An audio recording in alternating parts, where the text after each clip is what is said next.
अस्सलाम वालेकुम। मेरा नाम महमूद कुरेजो एडवोकेट है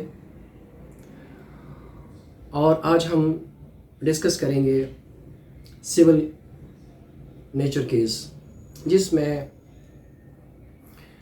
वालिदैन की डेथ के बाद जो प्रॉपर्टी होती है या बैंक में अमाउंट होता है उसको किस तरीके से हासिल किया जाए या उसको लीगली अपने नाम पे कैसे ट्रांसफ़र किया जाए।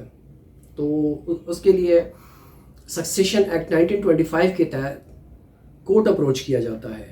वैसे अगर नॉर्मल केस है उसमें अगर कोई ऐसा मसला नहीं है तो नादरा भी इशू करता है, लेकिन अगर कोई वर्सा में से कोई बाहर है, मौजूद नहीं है कराची में, किसी और शहर में है या कोई माइनर है, तब फिर ये कोर्ट ही इशू करती है। डिस्ट्रिक्ट एंड सेशन जज इसको इशू करता है। तो अगर बैंक अमाउंट है तो उसमें सक्सेशन सर्टिफिकेट इशू होता है, और अगर कोई प्रॉपर्टी है तो उसमें लेटर ऑफ एडमिनिस्ट्रेशन इशू होता है। इसमें तमाम वर्सा कोर्ट में पेश होते हैं 2 गवाहों के साथ। और अगर कोई वर्सा में से कोई बाहर है या आउट ऑफ सिटी है तो उसको फिर वहाँ से नो ऑब्जेक्शन सर्टिफिकेट मंगवाना पड़ेगा, और कोर्ट खुद भी थ्रू व्हाट्सएप कॉल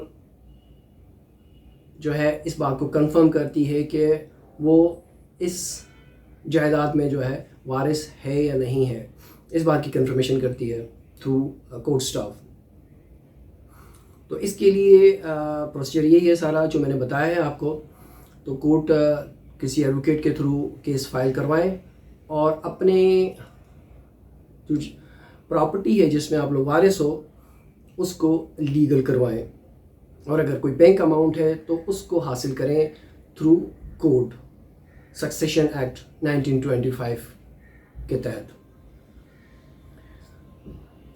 बहुत बहुत शुक्रिया आप लोगों का मेरी वीडियो देखने का।